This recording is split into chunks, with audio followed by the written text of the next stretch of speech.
আলোচনা করতে চাচ্ছি যে কথাগুলো, সেই কথাগুলো একটু ক্লিয়ার ভাবে জানেনি। আমার আজকের আলোচনার সাবজেক্ট হলো ইমানের পরীক্ষা দিতেই হবে।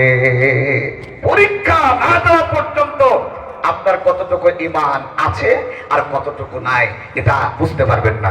পরীক্ষা না হলে ছাত্ররা বুঝতে পারে না আমি কেমন ছাত্র, গার্জিয়ানও বুঝতে পারে না আমার ছেলে কেমন, শিক্ষককে বোঝে না আমার ছাত্র কেমন, ছাত্র নিজেও বোঝে না আমি ছাত্র কেমন। ঠিক না বেঠিক? এখন পরীক্ষা দেবে কারা? আমরা বলেন রাজি তো? রাজি ইনশাআল্লাহ? আল্লাহ রাব্বুল আলামিন কোরআনে কারিমের প্রত্যেকটি আয়াতের শানে নজুল নাযিল করেছেন। শানে নজুল কি জানেন? নাযিল হওয়ার প্রেক্ষাপট। এই কোরআনকে আপনারা বিশ্বাস করেন তো ভাই? কারা কারা বিশ্বাস করেন হাত তোলেন তো দেখি। কারা কারা হাত তোলেন? হাত তোলেন, হাত তোলেন। আল্লাহ কবুল করুন বলেন আমিন। অন্য ধর্মের মানুষেরাও কোরআনকে অনেক সম্মান করে, আলহামদুলিল্লাহ বলেন। কারণ কোরআন হচ্ছে কমপ্লিট কোড অফ লাইফ। কোরআন হচ্ছে একটি পূর্ণাঙ্গ জীবন বিধান। সুবহানাল্লাহ বলেন। কমপ্লিট কোড অফ লাইফ তাহলে কোরআন এন্ড ইসলাম। ইসলাম এবং কোরআন হচ্ছে একটি পূর্ণাঙ্গ জীবন বিধান। সুবহানাল্লাহ বলেন। আমরা সেই ইসলামের পক্ষের মানুষ, এই জন্য সার্থকতা আছে আমাদের ভিতরে অনেক, কিন্তু কাজে লাগাতে পারি না। ভালো করে বোঝেন। এই আয়াতগুলো নাজিল হলো কখন? কোরআন ভিত্তিক জীবন গঠন করুন ভাই, সফলতা অর্জন হবে। কবরে তো আমি যাব, আমার কবরে আপনারা যাবেন, আপনার কবরে আমরা যাব না। কোরআন কিন্তু সফলতার পথ। একটি হাদিস মনে পড়ে গেল আমার। রাসূল কারীম সাল্লাল্লাহু আলাইহি ওয়াসাল্লাম বলেন, প্রতিনিয়ত মানুষ দুনিয়াতে আসছে, আমার বিদায় হচ্ছে। প্রতিদিন লক্ষ লক্ষ মানুষ দুনিয়াতে আসতেছে, নাকি আসতেছে না? আমার বিদায় হচ্ছে। রাসূল কারীম সাল্লাল্লাহু আলাইহি ওয়াসাল্লাম বলেন, আল্লাহর একজন খাস বান্দা আজকে বিদায় হয়ে গেল। বান্দারে দাফন করে আসলো।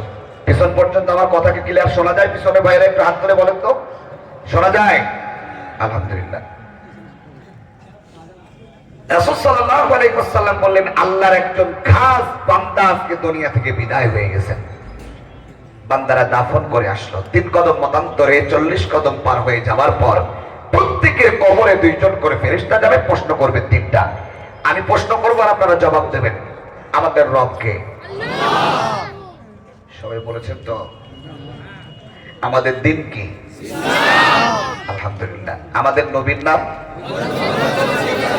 জবাব দিতে পারবে যারা, কবরের সাথে জান্নাতের সুসম্পর্ক হবে তারা জবাব দিতে পারবে না, কোনো পরিচয় সেদিন খাটবে না। আপনি বলতে পারবেন না আমি অনেক বড় বংশের লোক, কিন্তু মুনকার নাকির কথা সাবধানে বলো। পাওয়ার দুনিয়াতে চলতে পারে। আচ্ছা বলেন তো ভাইরা, কবরে কি কোনো পাওয়ার চলে? চলে না। মানে আপনার আমার পরিচয় দুনিয়ার দাপট, কবরে সাপোর্ট আদায় করা যায় না। আপনি যত বড় প্রেসিডেন্ট হন আর যত বড় সরকার হন, যত বড় বাহাদুর হন না কেন, কবর থেকে বাঁচাবার কোন নেতৃত্ব দেওয়ার মতো লোক নাই। এজন্য ক্ষমতার দাপট দেখিয়ে দুনিয়ার সবকিছু করা যায়, অনেক কিছু করা যায়, কিন্তু কবরের ভিতরে এরকম কোন রাস্তা নাই। দলমত নির্বিশেষে সবাই বলেন তো আছে ভাই? ক্ষমতার ওই আমি তো আবার ইসলামী গানের মধ্যে চলে যাচ্ছে। আমি একজন শিল্পী ইসলামী গানের, এজন্য মাঝে মাঝে বেশি হয়ে যাচ্ছে। তাতে আপনারা রাগ করতেছেন খুব বেশি? কষ্ট হচ্ছে নাকি? আর মানে একটু সাড়া দিয়ে বুঝিয়ে দিয়ে, নাহলে বুঝবো না তো যে আপনারা কেমন আসলে ভালো লাগছে না খারাপ লাগছে আমার জানতে পারছি না। আওয়াজ বাড়াইলে বুঝবো যে ভালো লাগছে, আওয়াজ যদি কম আর মনে করবো যে না মন খারাপ করতেছে, জোর করে বসে আছে। মাঝে মাঝে গান গাচ্ছে, আপনাদের কি কষ্ট হচ্ছে ভাই? ক্ষমতার ওই দাপটি দিয়ে, ক্ষমতার ওই দাপটি দিয়ে টিকে থাকা যাবে না। 3.5 হাত জায়গা পাবি না রে বিছানা। বাস্তবতার সাথে আমার কথাগুলো শুনবেন। 3.5 হাত জায়গা পাবি না রে বিছানা। কোথায় রবে দালান কোঠা, কোথায় সিংহাসন, থাকবে না আর বাহাদুরি, করবে কি তখন ও মানুষ, করবে কি তখন? থাকবে না আর রাজার রাজ্য, ওরে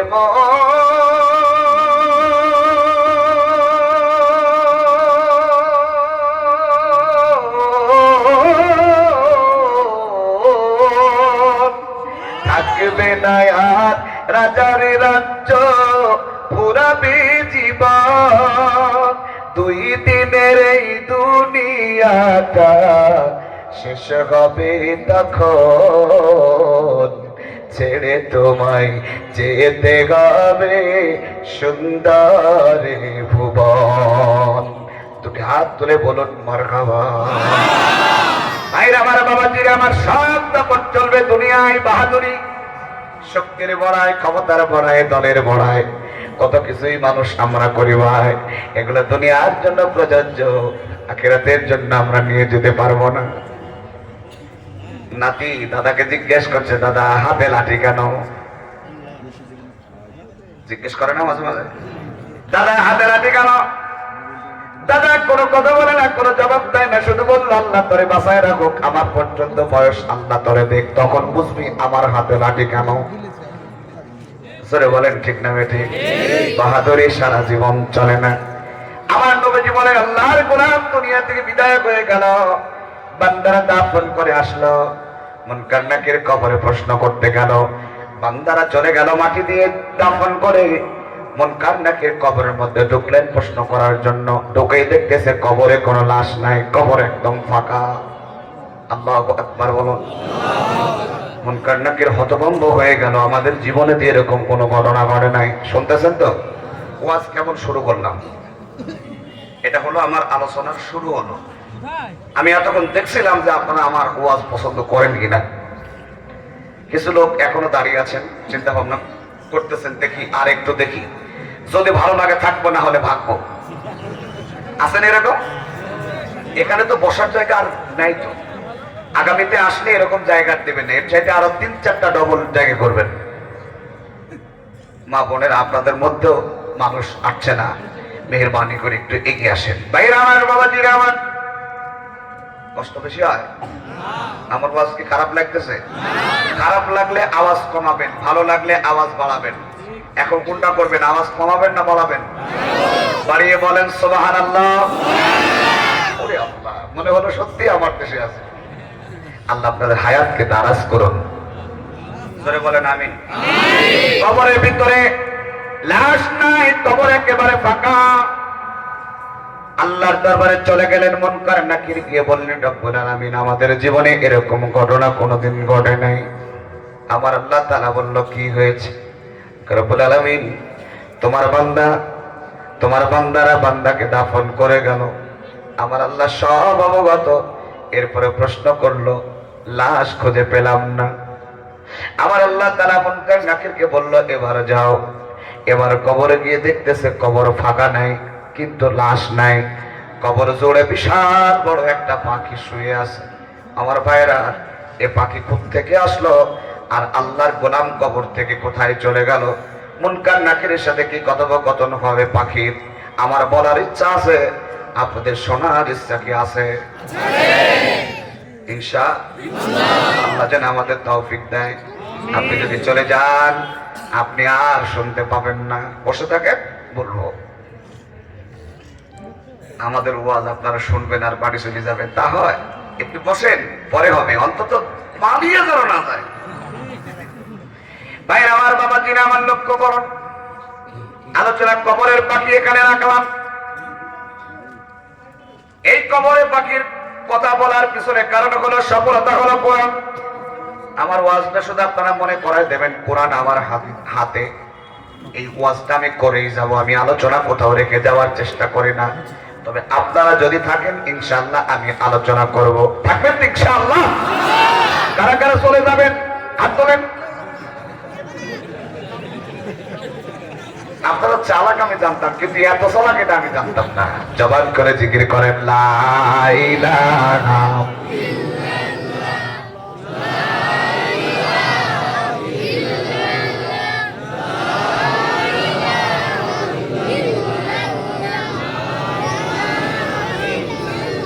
লা ইলাহা ইল্লাল্লাহ লা ইলাহা লা ইলাহা ইল্লাল্লাহ মুহাম্মাদুর রাসূলুল্লাহ। সকলেই বলুন সাল্লাল্লাহু আলাইহি ওয়াসাল্লাম। আমার সোনার টুকরা যুবক ভাইরা, আমার তরুণেরা, আমার আলোচনা একটু ভালো করে শোনার চেষ্টা করো আমার যুবকেরা, তরুণেরা। আল্লাহ রাব্বুল আলামিন বলেন, পরীক্ষা দেবে তারা ঈমান আনলো যারা সর্বপ্রথম আমার নবীজি এসেছিলেন ঈমানের দাওয়াত নিয়ে এই দুনিয়াতে। আমার নবীজি, বিশ্ব নবীজি মুহাম্মদুর রাসূলুল্লাহ সাল্লাল্লাহু আলাইহি ওয়াসাল্লাম ছিলেন উম্মতদেরকে জান্নাতে নিয়ে যাওয়ার জন্য একমাত্র লিডার। আমাদের নবী, বিশ্ব নেতা মুহাম্মদ সাল্লাল্লাহু আলাইহি ওয়াসাল্লাম সর্বপ্রথম এই কথাটাই বলে দাওয়াত শুরু করেছিলেন। আজকে আমি যেই কথা দিয়ে কোরআনের আলোচনা শুরু করেছি, আমার নবীজির 40 বছর বয়সে কোরআনে কারীম নাজিল হলো। নবীজির 40 বছর বয়সে ইতিপূর্বে নবীজি অনেক সংগঠন করেছেন, শান্তি আনতে পারে নাই। কোরআন ভিত্তিক কথা আমার নবীজি বলেছেন। 40 বছর বয়স থেকে নবীজি দুনিয়াতে আসার আগে বাবা থেকে এতিম হয়ে যান। আল্লাহ নবীজি দুনিয়াতে আসার 6 বছর পর মা থেকে এতিম হয়ে যান। 8 বছর বয়স পর্যন্ত দাদার কাছে লালিত পালিত হন। তারপর থেকে আপন চাচাদের কাছে লালিত পালিত হয়েছেন। আমার নবী 40 বছর বয়স হয়ে গেল, নবীজির কাছে আসলেন নতুন একটি কিতাব আল্লাহর পক্ষ থেকে। ও আমার হাবিবুল্লাহ, আমি আল্লাহর পক্ষ থেকে যে কথাগুলো এসেছে এই কথাগুলোকে মানুষদেরকে প্রচার করে জান্নাতে নিয়ে যাওয়ার দায়িত্ব আমার নবীজির। এই দায়িত্ব পালন করাই লাগবে, পিছপা হওয়া যাবে না। তার মানে সর্বপ্রথম আমার নবীজি ঈমানের দাওয়াত দিয়েছেন এবং সর্বপ্রথম তিনি নিজেই পরীক্ষার শিকার হয়েছেন। আল্লাহ নবী মুহাম্মদ রাসূলুল্লাহ সাল্লাল্লাহু আলাইহি ওয়াসাল্লাম আপন চাচাদেরকে বললেন, হে আমার চাচা জানেরা, আমি মুহাম্মদ কেমন ছেলে বলে মনে হয়? সেদিন সব কাফেরেরা বলেছিল মুহাম্মাদের মতো সত্যবাদী সন্তান পৃথিবীতে আর কখনো আসবে না। সুবহানাল্লাহ। কারণ আমাদের নবী, বিশ্ব নবী মুহাম্মদ সাল্লাল্লাহু আলাইহি ওয়াসাল্লাম নবী হওয়ার আগেও, অর্থাৎ নবীকে পরিচয় দেওয়ার আগেও তিনি সত্যবাদী ছিলেন। এই কথার প্রথম স্বীকৃতি দিয়েছিল কাফেরেরা। ছেলে যদি ভালো হয়, সব ধর্মের কাছেই ছেলে ভালো হয়। সুবহানাল্লাহ। একটা মানুষের চরিত্র ব্যবহার শুধু মুসলমানদের ক্ষেত্রেই ভালো হতে হবে এরকমটি নয়। একজন মানুষের ব্যবহার প্রত্যেকটা মানুষের কাছেই ভালো হবে, এটাই আমার নবীজির গুণ। সুবহানাল্লাহ বলেন। মুসলমান ভাইরা, আপনার দ্বারা অন্য ধর্মের কোন মানুষ যেন কষ্ট না পায়, আপনার কথার দ্বারা, আপনার কাজের দ্বারা অন্য কোন ভাই, অন্য কোন বোন যেন কষ্ট না পায়, এই কথা শিক্ষা দিয়েছেন আমাদের রাসূল মুহাম্মদ সাল্লাল্লাহু আলাইহি ওয়াসাল্লাম। এটার নাম ইসলাম। কথা বোঝা গেল? আমরা মুসলমান, আমাদের আচরণ হবে নবীজির দেওয়া আদর্শের মতো। সুবহানাল্লাহ। আমার নবী মুহাম্মদ সাল্লাল্লাহু আলাইহি ওয়াসাল্লাম আনন্দিত হলেন, আমার চাচারা আমাকে ভালোবাসে কলিজা দিয়ে, কলিজা দিয়ে আমার চাচারা আমাকে ভালোবাসে। তা না হলে আমাকে এইভাবে বলতে পারতো না। হে মুহাম্মদ সাল্লাল্লাহু আলাইহি ওয়াসাল্লাম, তুমি কি বলতে চাও বলো? তিনি বললেন, চাচা একটা গুরুত্বপূর্ণ কথা নিয়ে আপনাদের কাছে এসেছি, এটা আমি আপনাদের মাঝে বলতে চাই। সবাই এক বাক্যে বলল, মুহাম্মদ তুমি বলো। সেখানে আছে আবু জেহেল, প্রেসিডেন্ট আবু লাহাব, সে বড় নেতা, অন্যান্য চাচা জানেরা, চাচাতো ভাইয়েরা, এলাকার গণ্যমান্য ব্যক্তিত্ব, মহোদয় বৃন্দ সব নবীজির সামনে দাঁড়ানো। আমার নবীজি বললেন, চাচা জানেরা, সত্যি যদি আমি সত্যবাদী হয়, আজকে সত্যের মহাসত্য থেকে একটা কিতাব থেকে তোমাদেরকে কথা শোনাবো, যে কথাগুলো শুনলে তোমরা দুনিয়াতে যেমন সম্মানিত, আখিরাতেও তোমরা সম্মানিত হবা। চাচা জানেরা, এমন কথা কি আমি তোমাদেরকে শোনাবো? কে বলতেছেন? আল্লাহর নবী, আমাদের নবী, বিশ্ব নবী মুহাম্মদ রাসূলুল্লাহ। জবান খুলে বলেন সাল্লাল্লাহু।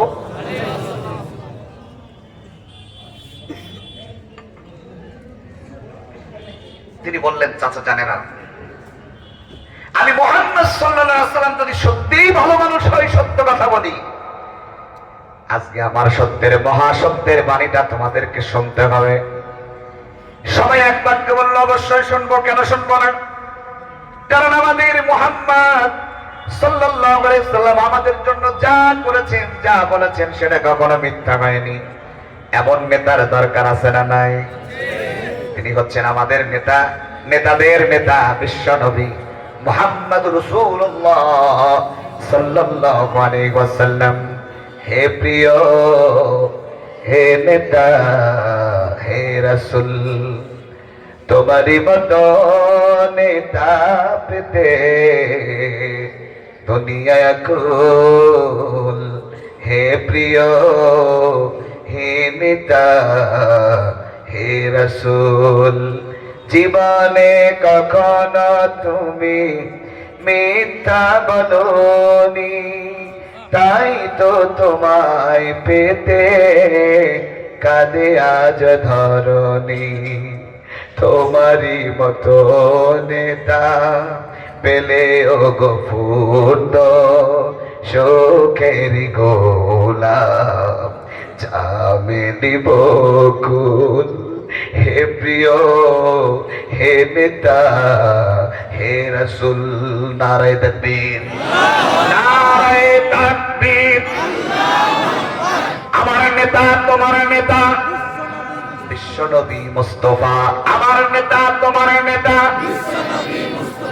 নারায়ে তাকবীর। কষ্ট হয় না তো আপনাদের? আমার নবী মুহাম্মদ সাল্লাল্লাহু আলাইহি ওয়াসাল্লাম 40 বছর বয়স পর্যন্ত তাদের কাছে ভালো মানুষ। কথা ক্লিয়ার তো? নবীজির চাইতে ভালো মানুষ কেউ নাই। তার এই কথা বলার সাথে সাথে আমার নবীজি আল্লাহর পক্ষ থেকে যে দাওয়াতটা, এটা তো আল্লাহর পক্ষ থেকে দাওয়াত। আমার নবী শিক্ষা দিলেন আমার আল্লাহ তাআলা, তুমি তোমার আপন মানুষদেরকে এই মুহূর্তে বলো, তারা যদি সফলতার পথ পেতে চায় তাহলে তারা যেন এই মুহূর্তে পড়ে নেয়, ইয়া আইয়ুহান নাসু কুলু লা ইলাহা ইল্লাল্লাহু তুফলিহুন। হে মানুষেরা, হে আমার আপন জনেরা, আগে মানুষেরা, তোমরা যদি সফলতার পথ পেতে যাও তাহলে বলো আল্লাহ ছাড়া আর কোন ইলাহা আমরা মানি না। আল্লাহর নবী বললেন। কে বললেন? ভালো করে বুঝবেন কিন্তু। এতক্ষণ পর্যন্ত অনেক সুরের ওয়াজ করেছি, অনেক কথা বলেছি, হয়তো আমি আপনাদের মাঝে প্রিয়,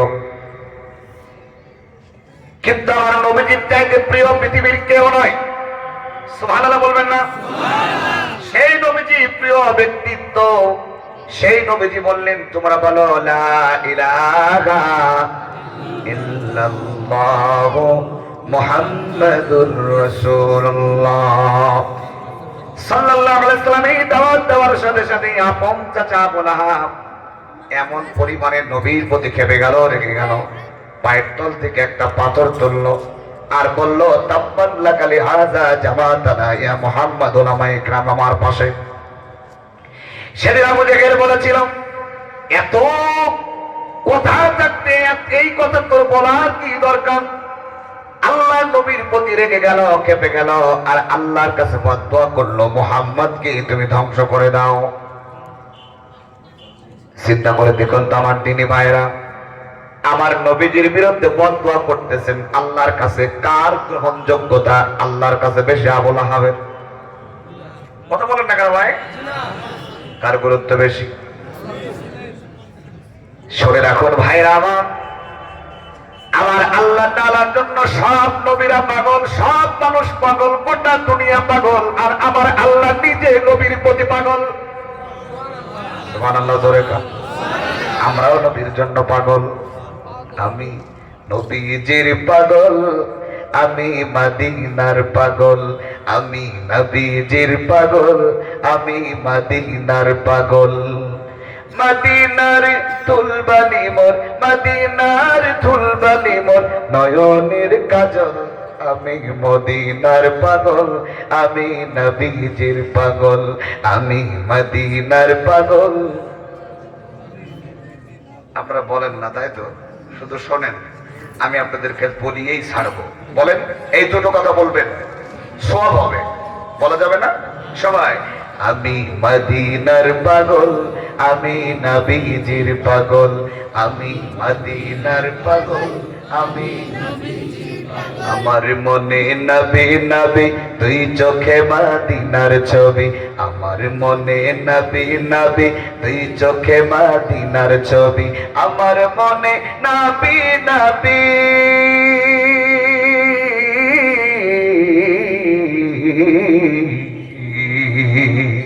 আমার মনে নবী নবী, তুই চোখে মদিনার ছবি। নবীর প্রেমে পেতে রাজি, নবীর জন্য পেতে রাজি দুনিয়ার সকল। আমি নবীজির পাগল, আমি মদিনার পাগল, আমি নবীজির পাগল, আমি। দেখছেন বলে তো সবাই মারহাবা বল। আমিও জানি ভাইরা আমার, আমার নবীজির জন্য আমার আল্লাহ নিজেই পাগল। নবীকে জানিয়ে দিল হাবিব গো, আবুল হাব আমার বিরুদ্ধে বদদোয়া করেছে, তোমার টেনশন করার কোনো কারণ নাই। তাব্বাত ইয়াদা আবি লাহাবিন ওয়া তাব। আবুল হাব তুমি জেনে নাও, আমার নবীর বিপক্ষে যদি কেউ বদদোয়া করে, আমার নবীকে যদি কেউ ধ্বংসের কথা বলে, সে ধ্বংস হবে। কিয়ামত পর্যন্ত তার যত বংশের লোক আসবে তারাও ধ্বংস হয়ে যাবে। সুতরাং নবীর বিরুদ্ধে দাঁড়িয়ে কোনো লাভ নাই। ভাইরা আমার, বাবাজিরা আমার, আবুল হাব পাথরের আঘাত মেরে দিল। নবীজির অপরাধ একটা অপরাধ, সেটা হলো আল্লাহর কোরআনের কথা বলা, আল্লাহর কথা বলা। যদি ঠিক হয় তাহলে জোরে বলেন ঠিক। সবাই ঠিক বললেন না, তার মানে নবীজির দোষ আরো আছে। নবীজির একটাই অপরাধ, লা ইলাহা। গোটা পৃথিবী আজকে কালিমা বিভক্ত করেছে, আমরা নিজেরা কালিমাকে বিভক্ত করেছি। কেন? এটা তো হওয়ার কথা ছিল না। আমার নবীজি দাওয়াত দিয়েছিল লা ইলাহা ইল্লাল্লাহ। আপন চাচা আবুল আহাব পাথরের আঘাত পেয়েছে, অর্থাৎ বিরুদ্ধাচরণ করেছে। আবার সবাই যে বিরুদ্ধাচরণ করেছে বিষয়টা এরকম নয়। নবীর পক্ষে মানুষও সেদিন এসেছিল। ঘটনা একটু সামনে গেলেই বুঝতে পারবেন, কিন্তু আমি খুব বেশি রাত করব না, আর আধা ঘন্টা কথা বলবো ইনশাআল্লাহ। আপনারা থাকবেন তো আধা ঘন্টা ইনশাআল্লাহ? বাস সারা রাত? ওরে আল্লাহ, আপনারা থাকবেন? আলোচনা কি চলবে? চলার পক্ষে কারা কারা হাত তোলেন তো ভাইরা? আল্লাহ তুমি তোমার বান্দাদের হাতগুলোকে কবুল করে নাও।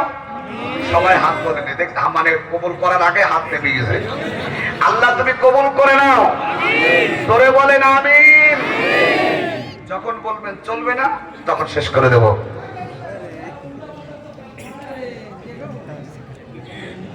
লক্ষ্য করুন, শুনতেছেন তো? আল্লাহর নবী মুহাম্মদ রাসূলুল্লাহ সাল্লাল্লাহু আলাইহি ওয়াসাল্লামকে পাথরের আঘাত মারলেন, এটা হলো প্রথম সুন্নাহ। মনে থাকবে, আমার দিকে তাকান। মিষ্টি খাওয়া সুন্নাত, খাওয়ার পরে গলাগলি করা সুন্নাত, মেসওয়াক করা সুন্নাত, পাগড়ি মাথায় দেওয়া সুন্নাত, 100% সত্য সুন্নাত, কোনো সমস্যা নেই, বেশওয়াক। কিন্তু ভাই মার খাওয়া হচ্ছে সুন্নাত, এটা কিন্তু ভুলে যাওয়া যাবে না। এই পক্ষে আর কেউ নাই। আল্লাহর নবীর উম্মতেরা, নবীজির মতো মানুষ যদি মার খায় কালিমার দাওয়াত দেওয়ার জন্য, সত্য কথা বলার জন্য, আমাদের যদি মার খেতে হয় তাতে কি রাজি আছেন? আমি বোঝাতে চাচ্ছি এটাও সুন্নাত। সুবিধাবাদ যেমন সুন্নাত, মানে সহজ সুন্নাত যেমন সুন্নাত। বলবো একটু পরে, আমার ওয়াজ আর ভালো লাগবে না।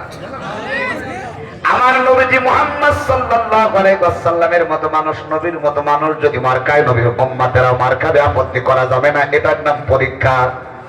এটার নাম কি? আসলে আপনাদেরকে আমি বোঝাতে চাই, লা ইলাহা ইল্লাল্লাহ এই অর্থটা মানুষকে বুঝিয়ে দেওয়া যে তুমি বলো আল্লাহ ছাড়া কোনো মানুষের আইন মানা যাবে না। মুসলমান যারা আল্লাহর আইন মানবে তারা। আল্লাহর নবী মুহাম্মদ সাল্লাল্লাহু আলাইহি ওয়াসাল্লাম এই কথা বলার সাথে সাথে আপন চাচারা রেগে গেল, কেঁপে গেল। আমার নবীজি মার খায়, যে নবীজি দুনিয়াতে না আসলে আমরা দুনিয়াতে আসতে পারতাম না। বিশ্বনবী মুহাম্মদ সাল্লাল্লাহু আলাইহি ওয়াসাল্লাম পাথরের আঘাত খেয়ে চলে যাচ্ছে, মনে বড় দুঃখ। দুইটা বিষয় নিয়ে, এক হলো পাথরের আঘাত, আরেকটা হলো আপন মানুষজন অপমান করলে, অপদস্থ করলে ভাই কষ্টটা বেশি লাগে। আমার দেশের যুবকেরা গান গায়, পর মানুষে দুঃখ দিলে দুঃখ মনে হয় না, আর আপন মানুষ কষ্ট দিলে ভাই মেনে নেওয়া যায় না। এলাকার যুবকরা কি গান জানে নাকি? এ কথা কি বোঝে নাকি? আপনারা জবাব দেন।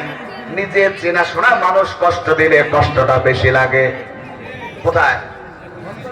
এই যে এই জায়গায় লাগে। আরে আমাকে কষ্ট দিল মানুষেরা, আমার নবীজির জীবনে কষ্টটা কম ছিল না। ভাইরা একটু জিকির করে লা ইলাহা ইল্লাল্লাহ, মুহাম্মদে জিকির করেন লা ইলাহা। ভাই আরেকটু এগিয়ে আসা যায় না? কোনোভাবে আসা জানি ওই পিছনে জায়গা হচ্ছে না। লা ইলাহা ইল্লাল্লাহ, ফাঁকা রাখা যাবে না। লা ইলাহা। আজকে আমি লোক গোছাচ্ছি, আজকে আমি ওয়াজ করতেছি, কোনো সমস্যা নেই। আসেন, আপনাদের সম্মানার্থে আমরা সব করতে পারি। আসেন, এগিয়ে আসেন। প্রতিদিন আমাদেরকে লোক গুছিয়ে দেয়, আমরা ওয়াজ করি। আজকে আমি লোক গোছাচ্ছি, আমি ওয়াজ করতেছি, কোনো সমস্যা নেই। আসেন, এগিয়ে আসেন। লা ইলাহা সুবহানাল্লাহ আলহামদুলিল্লাহ ইল্লাল্লাহ সুবহানাল্লাহ।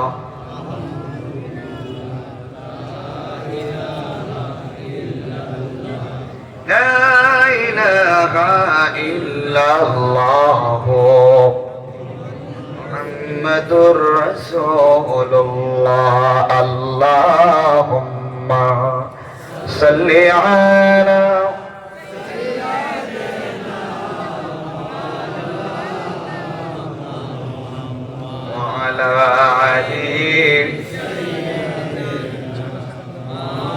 মা বোনের আপনারা একটু এগিয়ে আসেন। আর জায়গা না থাকলে কোথায় আসবে? যা হয়েছে আর আসার দরকার নেই এই মুহূর্তে। বারবার এই কথা বললে মানুষের ওয়াজ শোনার যে মানসিকতাটা, এটা অন্যদিকে চলে যায়। বাইরে আসুন। তাই প্রথম আমলটা আমরা শিখে নিই, কালিমার দাওয়াত যদি নবীর মতো দেওয়া যায়, নবীর উত্তরসূরি হিসাবে, নবীর উম্মত হিসাবে কষ্ট একটু হবে। কালিমা স্বীকার করবে না, আপনার কষ্ট হবে না তা না। কালিমা স্বীকার করার সাথে সাথে আজানের ধ্বনি যখন আপনার কানে চলে যাবে, আপনার অন্তরটা মনোমুগ্ধকর মানুষের মতো, পাগলের মতো মসজিদের দিকে ছুটতে ইচ্ছা করবে। হাইয়া আলাস সালাহ, এই শব্দ যখন আপনার কানে চলে যাবে, নামাজে যাওয়ার জন্য মনটা আপনার পাগলের মতো হয়ে যাবে। যদি এরকম না হয়, মনে রাখবেন ঈমান আমাদের আনা হয় নাই।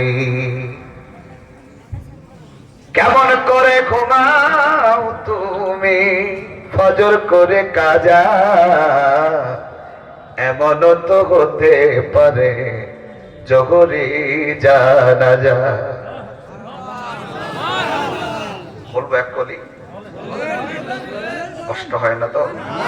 কেমন করে ঘুমাও তুমি, ও কেমন করে ঘুমাও তুমি ফজর করে কাজা, এমন তো হতে পারে জোহরি জানাজা তোমার, এমন তো হতে পারে জোহরি জানাজা। মুসলিম হয় না জন্ম নিলে মুসলমানের ঘরে, কাফের মুমিন তফাৎ হয় সালাতের উপরে, মানুষ নামাজের উপরে। ঠিক না বলেন? মুসলিম হয় না জন্ম নিলে মুসলমানের ঘরে, কাফের মুমিন তফাৎ হয় সালাতের উপরে, মানুষ সালাতের উপরে। এই জীবনে নামাজ যেন, এই জীবনে নামাজ যেন হয় না কবু কাজা, এমন তো হতে পারে জোহরে জানাজা তোমার এমন তো হতে পারে জোহরে জানাজা।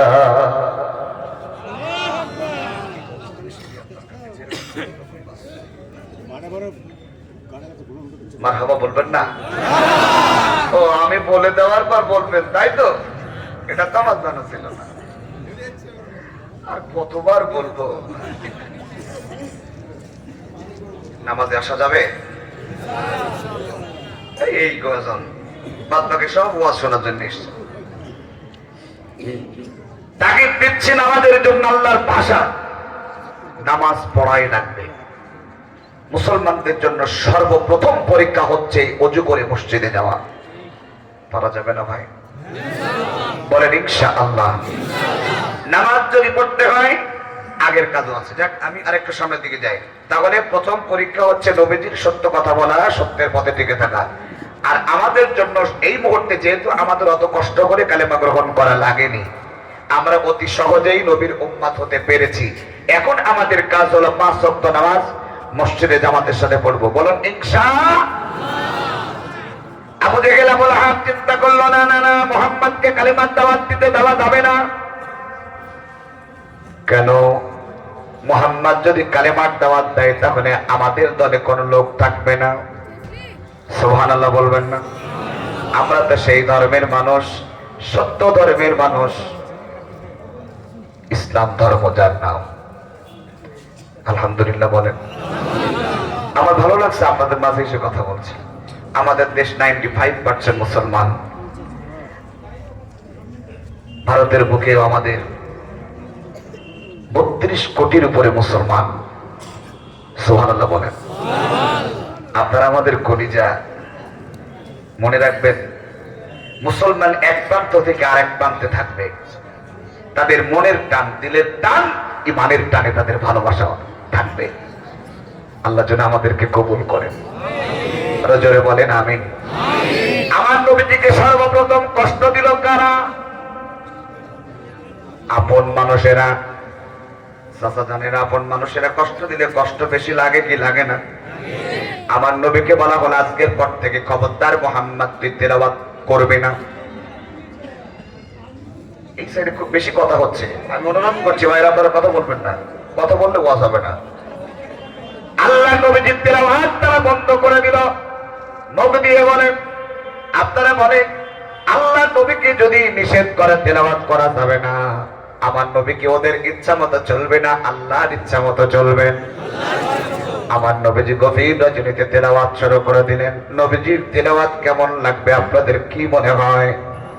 আকারে আমার নবীজি তেলাওয়াত করতেছেন, সর্বপ্রথম আবু জেহেলের কানে গেছে। আবু জেহেল আস্তে করে নবীজির তেলাওয়াত শোনার জন্য মসজিদে নববীর এক সাইডে এসে দাঁড়িয়ে পড়েছে।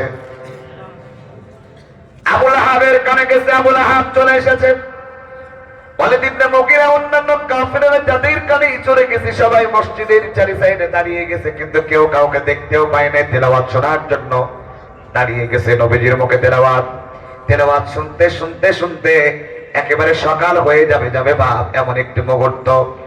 আবু জেহেল চিন্তা করল আমি কেবল আসলাম, কিন্তু সময় এতটা কখন পার হয়ে গেল টের পেলাম না। এটার নাম ভালোবাসা, ভালো লাগা। মনে রাখবেন, কোরআনে কারিমের তেলাওয়াত এমন একটি তেলাওয়াত আমরা চ্যালেঞ্জ করে বলতে পারি, এমন সুন্দর সুর মানুষে তৈরি করতে পারে না। কোরআনে কারিমের সুর আল্লাহর পক্ষ থেকে নাজিল হয়, এক এক কণ্ঠ থেকে এক একটা সুর আল্লাহ ভাসিয়ে দেয়। কোরআনের লালিত্য, আমার ভাষাগুলো বোঝেন, কোরআনের লালিত্য, এর মাধুর্য, এর রচনা শৈলী, এর গতিময় ছন্দ, এর শব্দ বিন্যাস মানুষকে চিরকাল মুগ্ধ করে দিয়েছে। কোরআনের মতো করে এত সুন্দর ছন্দ করে কোন কবিতা, কোন কবি তার কবিতাকে আবৃত্তি করতে পারবে না।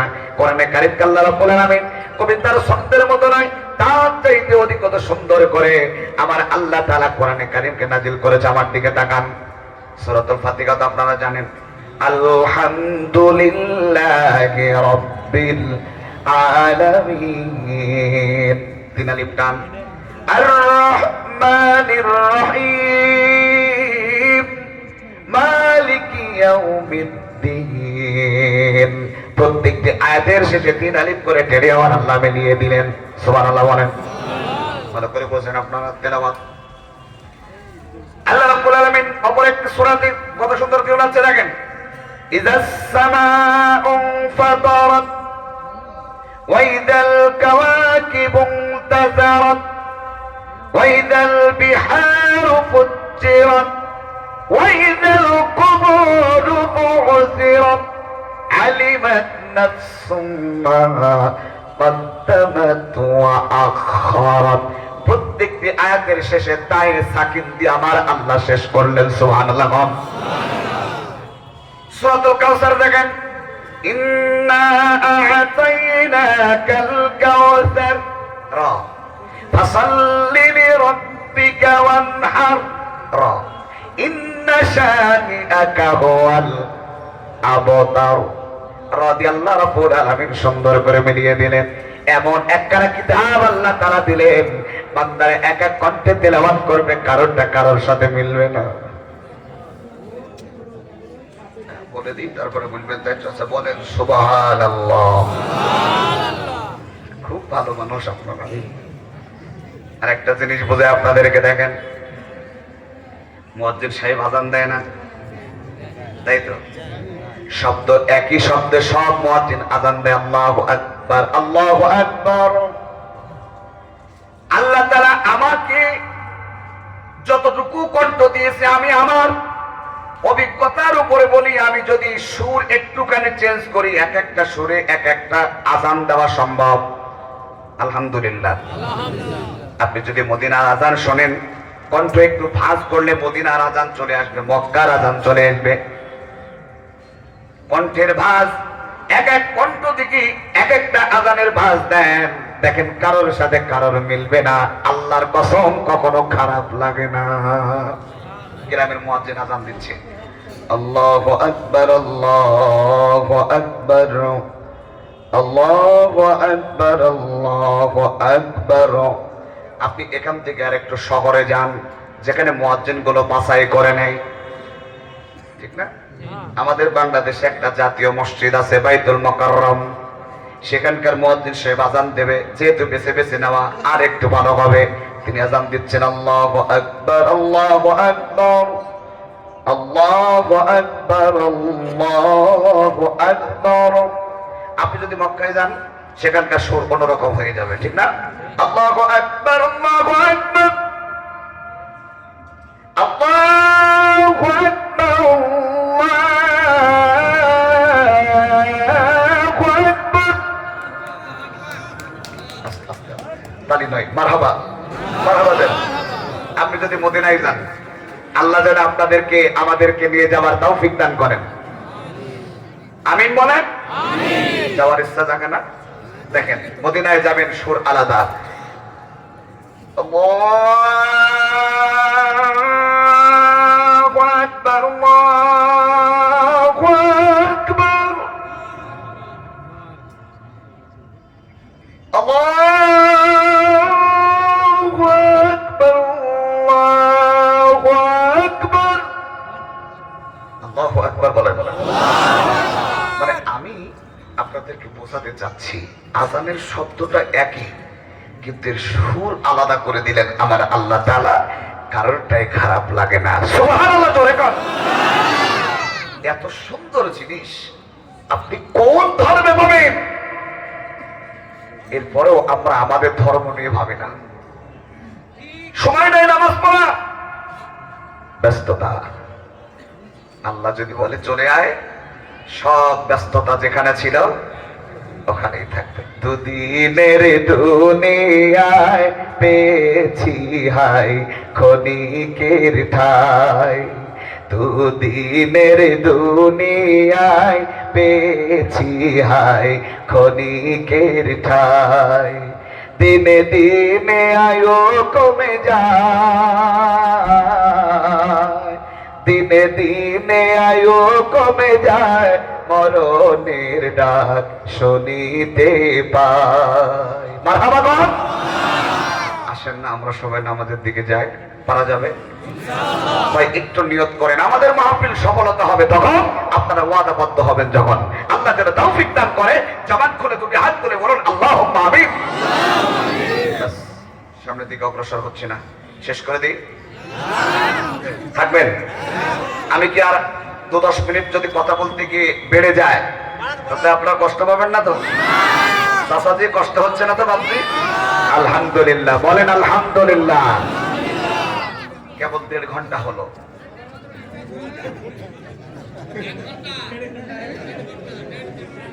ভাইজান ওঠা যাবে না, ওঠা যাবে না, ওঠা যাবে না। বাংলাদেশের যে প্রান্তে ওয়াজ করে আপনাদের দোয়া, লোক ওঠে না। আর লোক ওঠে তো যেতে চাইলেও যেতে পারবে না, পোশাক চাপলে এখানে না। আমি বলবো ওটা না, চুপচাপ বসে থাকবে, একেবারে শেষে যাবে। লক্ষ্য করুন, একটু কষ্ট হলে বসে থাকেন ভাই। আপনি উঠলে একজন আপনার পরিদৃষ্টি চলে যাবে, আল্লাহর রস্তে আপনারা উঠবেন না। খুব বেশি নয়, 1.5 ঘন্টা হলো। আর 10 মিনিট বলে 2 ঘন্টা বুঝিয়ে দিই, বাস হয়ে গেল। আপনি কিন্তু আমার লোক, ভাইদের পক্ষ নেওয়া যাবে না। মঞ্চ যারা আছে সব আমার লোক। আমার তো এখানে আপন বলতে কেউ নাই, আছেন, কিন্তু আপনারা সবাই আমার আপন। আমাদের পরিচয় একটা, ওই যে প্রথম কথা কি বলেন তো, ভাই। আমরা তিনই ভাই। কি ভাই? আল্লাহ যেন আমাদের ভালোবাসাটা জান্নাত পর্যন্ত পৌঁছে দেন। মুসলমান ভাই আমার, বাবাজিরা আমার, লক্ষ্য করুন, আল্লাহ তাআলা বলেন, হে আমার হাবিবুল্লাহ, ওরা যতই নিষেধ করুক না কেন আপনি তেলাওয়াত করবেন। নবীজির কণ্ঠে তেলাওয়াত শুনতে শুনতে আবু জেহেলদের সকাল হব হব ভাব এমন একটু অবস্থা। চিন্তা করলো আবু জেহেল, এই মুহূর্তে আমি যদি না পালাই, আর একটু সকাল হলে মানুষ যদি আমাকে দেখে ফেলে, তাহলে লোকে আমাকে কি বলবে? আমার তো একটা প্রেস্টিজ আছে, আমার একটা সম্মান আছে। আমি যদি মুহাম্মাদের তেলাওয়াত শুনে ফেলি, তাহলে মানুষ আমাকে খারাপ বলবে যে মুহাম্মাদের দলে যোগ দিল নাকি। না না না না, এখানে শোনা যাবে না। খুব দ্রুত পালাবার চেষ্টা করলো। পালাবার রাস্তায় একটাই, পালাতে গিয়ে সব কাফের গুলো ধাক্কা লেগে গেল মুখোমুখি। আবু জেহেলের সাথে আবু লাহাবের ধাক্কা। আবু জেহেল বলতেছে, এই কি ডাকে গো? আবু জেহেল মনে করলো আমি একাই তেলাওয়াত শুনতে এসেছে, কিন্তু সাথে আবার কার সাথে যেন ধাক্কা লেগে গেল। সে বলল, আমি তো আবু লাহাব। তুমি কি? আমি তো আবু জেহেল। বাকি লোকগুলো সবাই নিজের পরিচয় দেওয়া শুরু করলো।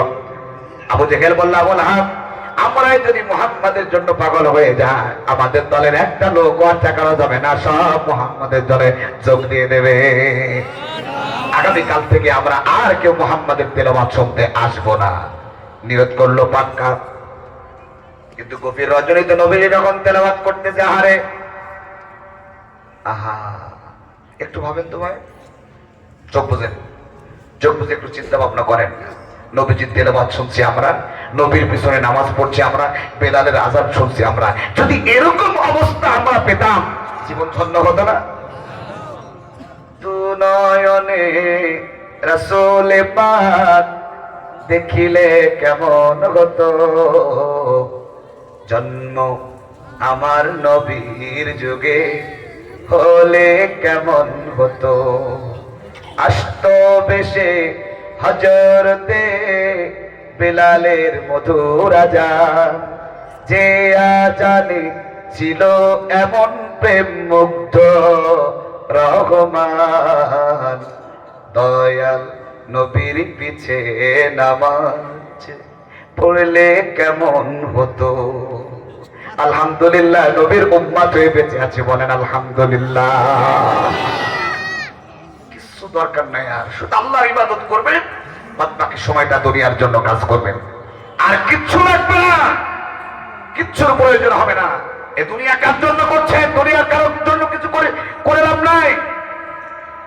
এর পাশাপাশি নিজের জন্য কিছু একটা করেন।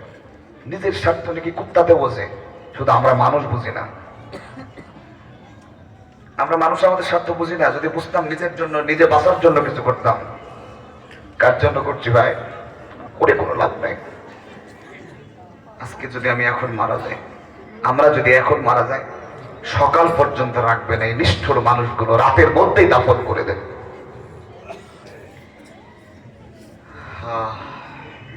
রাসূল করিম সাল্লাল্লাহু আলাইহি ওয়াসাল্লামের বিরুদ্ধে বলল না, আর তেলাওয়াত শুনতে যাওয়া যাবে না। ভাই আমার গভীর রজনীতে নবীজি তেলাওয়াত শুরু করে দিলাম। আবু জেহেলের কানে যখন গেল, আবু জেহেল চিন্তা করলো, আরে মুহাম্মাদের এই তেলাওয়াত শুনে কেউ বাড়িতে থাকার কথা না, আমিও তো থাকতে পারছি না, কি করি, আবার নিষেধ করেছে, যাওয়া যাবে না। সুবহানাল্লাহ বলেন। আমি নিষেধ করেছি, আমি কি করে যায়, আহারে কি করি, আমি তো বাড়িতেও থাকতে পারতেছি না। কোরআনের আকর্ষণ, মানুষ দাঁড়িয়ে দাঁড়িয়ে ওয়াজ শুনতেছে, চিন্তা করতেছে আমি তো বাড়িও যেতে পারি না, অথচ বসার জায়গা পাইনি। এটাই কোরআনের আকর্ষণ। সুবহানাল্লাহ। আল্লাহর নবীজির তেলাওয়াত শুনে আবু জেহেল চিন্তা করলো, আমি নেতা নিষেধ করেছি, ওরা তো কেউ যাবে না আমার ভয়ে, আজকে আমি নেতা একা একা যাব। আবু লাহাব চিন্তা করলো, মুহাম্মাদের এই তেলাওয়াত শুনতেই হবে, এই তেলাওয়াত শুনলে কেউ বাড়িতে থাকতে পারবে না। এখন নেতা নিষেধ করেছে, আমরা কেমন করে যাই, কি করে যাই হোক, নেতা নিষেধ করেছে, নেতা তো যাবেই না, আজকে আমি একা যাবো আমার ভাতিজার তেলাওয়াত শুনতে। আরো ছোট ছোট যত নেতা ছিল, ওই নেতারা চিন্তা করতেছে, বড় বড় নেতারা তো যাবেই না, আজকে আমি একা যাব। সবার চিন্তা একটাই, ওরা কেউ যাবে না, আজকে আমি একা যাব। জোরে বলেন সুবহানাল্লাহ। সেই কোরআন শিক্ষার দরকার আছে না নাই? আরো জোরে বলেন। মুসলমানদের জন্য কোরআন শিক্ষা ফরজ না সুন্নাত? আরো জোরে বলেন। যে জায়গা করেছেন, এত সুন্দর মসজিদ, এত সুন্দর মাদ্রাসা, এই মাদ্রাসায় যদি আপনার সন্তানদেরকে শিক্ষা না দেন, গুনাহ হবে আপনাদের। আল্লাহর ঘর মসজিদ, পাশাপাশি নবীর মাদ্রাসা, সন্তানদেরকে সুশিক্ষায় শিক্ষিত করার দায়িত্ব আল্লাহ আপনাদের উপরে দিয়েছেন। আল্লাহ তাআলা বলেন, ইকরা বিসমি রাব্বিকাল্লাযী খালাক। আল্লাহর নামে পড়ার জন্য অর্ডার করেছেন আমার আল্লাহ তাআলা। শুধু কোরআন নয়, কোরআন আগে শিখবেন, কোরআনকে ব্যাখ্যা করার জন্য দুনিয়ার যত জ্ঞান অর্জন করা যায় করেন। প্রত্যেকটা শিক্ষা আল্লাহর জন্য করা ফরজ হয়ে যাবে। জোরে বলেন সুবহানাল্লাহ। মানুষে মনে করে মাদ্রাসায় পড়লে মনে হয় ফকির হয়ে যায়, মিসকিন হয়ে যায়। কই ভাই, আমরাও তো হয়েছি। আল্লাহ তাআলা এত এত এত সম্মান দান করেছেন, যেটা আমরা শুকরিয়া আদায় করে কখনো শেষ করতে পারবো না। আপনারা বলেন তো ভাই, আপনাদের সাথে আমার কোনো প্ল্যাটিং, কোনো সংস্পর্শ আছে নাকি? আপনাদের সাথে আমার সম্পর্ক হলো দ্বীনের খাতিরে, কোরআনের কথা বলি, কোরআনের খাতিরে আপনাদের কাছে যায়। আপনারা কি চান না আপনার সন্তান গোটা পৃথিবীতে কোরআনের কথা বলো? আল্লাহ রাসূল সাল্লাল্লাহু আলাইহি ওয়াসাল্লাম বলেছেন, তোমরা যদি পারো আলেম হও, আর যদি না হয় আলেমের পিতা হও, আর তা না হলে আলেমের দাদা হও, নানা হও, যেভাবে হোক শেষমেশ যদি তুমি না পারো, আলেমের সাথে ভালো সম্পর্ক রাখো। আমার ভাইরা যে মাদ্রাসা তৈরি করেছেন, এই মাদ্রাসার সন্তান দেওয়ার দায়িত্ব কার? আল্লাহ। কাদের? সন্তানকে মাওলানা করতে পারেননি, আলেম করতে পারেননি, নাতিকে আলেম করেন, পারা যাবে না? অন্তত আমার জানাজাটা যেন আমার নাতি করে, এরকম নিয়ত করেন। আমরা হলাম ভাই ধার করা হুজুর, রাগ করতেছেন নাকি? আমরা হলাম ধার করা হুজুর, ইমাম মানেই ধার করা। ইমাম সাহেব দোয়া করে দিল, সেটা তার মতো করবে, রাগ করবেন না। ইমাম সাহেব ভাইরা আমার বাবার জানাজাটা যখন আমি আমার বাবার সামনেকে নিয়ে করব, আমার বাবার লাশ সামনে, আর আমি এখানে দাঁড়িয়ে পড়তেছি, আল্লাহুম্মা ফিল্লি হাইয়িনা, আমার চোখে পানি চলে আসবে। আল্লাহ, আজকে আমি আমার বাবার জানাজা করতেছি, আজকে আমি আমার মায়ের জানাজা করতেছি। আমার আল্লাহ তাআলা বলেন, সন্তানের চোখের কোণায় পানি আসার আগে সন্তানের দোয়া আমি আল্লাহ তাআলা কবুল করে নিই। চান না এটা? আপনার সন্তান মানুষের মতো মানুষ হোক। মনে রাখবেন, শিক্ষা জাতির মেরুদণ্ড না, আল্লাহর কসম না, সুশিক্ষা জাতির মেরুদণ্ড। শিক্ষা জাতির মেরুদণ্ড না, সুশিক্ষা জাতির মেরুদণ্ড। একজন আলেমকে দেখাতে পারবেন না যে আলেম, তার আপন মা জননীকে বৃদ্ধাশ্রমে রেখে আসে। অথচ এই পৃথিবীতে দেখা যায় এমন মা আছে, ব্যারিস্টারের মা, পুলিশের মা, সবাইকে একটা বলবো না, এমনও কিছু মা আছে যার সন্তান 3-4টা সবাই এস্টাবলিশড হয়ে গেছে, কিন্তু মাকে বাড়িতে রাখার মতো অবস্থা নাই। ছেলের বইয়ের ভয়ে সন্তানকে এমন অবস্থায় চলে যেতে হয়, মাকে বাড়িতে রাখতে পারে না, মাকে বৃদ্ধাশ্রমে রেখে আসে। আপনারা আবার কথা বুঝতে পারতেছেন না? কোন আলেমের মা কোনদিন বৃদ্ধাশ্রমে যায় না, আর যারা যায় তারা কখনো আলেম হতে পারে না। একটু জিকির করে লা ইলাহা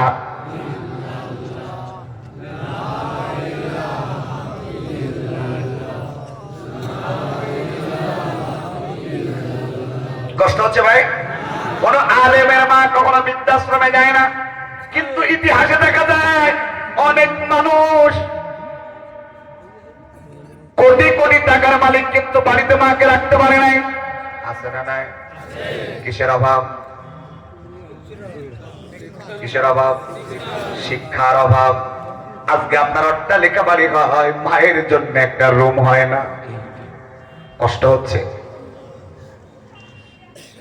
আমি আমার দেশের কথা বলতেছি, আপনাদের দেশে কেমন হয় জানি না।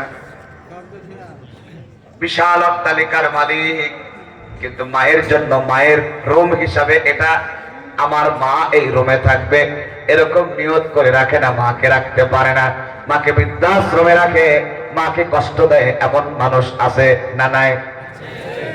আমাদের গোটা ভারতবর্ষে আল্লাহর রহমতে পীর মুরিদের অভাব নাই, সবাইকে আমরা শ্রদ্ধার পাত্র হিসেবে সবার উপরে রাখি। কিন্তু আমি বলতে চাই ভাইরা, রাগ করবেন না, সন্তানের জন্য সবচাইতে বড় পীর বড় পিতামাতা। কথা বলেন, সন্তানের জন্য সবচাইতে বড় পীর কে? মনে রাখবেন, পিতামাতা যদি কষ্ট পায়, দুনিয়ার কারোর খেদমত করে আপনি জান্নাতে যেতে পারবেন না। পারবেন? খেদমত করতে হবে কার? পিতামাতা। আমার কথা নয়, আমার আল্লাহ তাআলা বলেন, ওয়াকাদা রাব্বুকা আল্লা তা'বুদু ইল্লা ইয়্যাহু ওয়া বিল ওয়ালিদাইনি ইহসানা। আল্লাহর ইবাদত করা যেমন ফরজ, পিতামাতার খেদমত করা তেমনি ফরজ। মাগো তোমার মতো লয় না কেহ, আমায় বুকে টানি আঁচল দিয়া মোছে না কে। কষ্ট হয় ভাই? কষ্ট হচ্ছে? আঁচল দিয়া মোছে না কেউ আমার চোখের পানি। হায়রে মা জননী আমার, হায়রে মা জননী।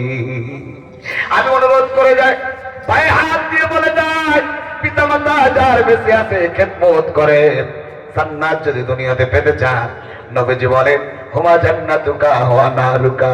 মা বাপকে যদি তুমি সম্মান করতে পারো, মা বাপ তোমার জান্নাত।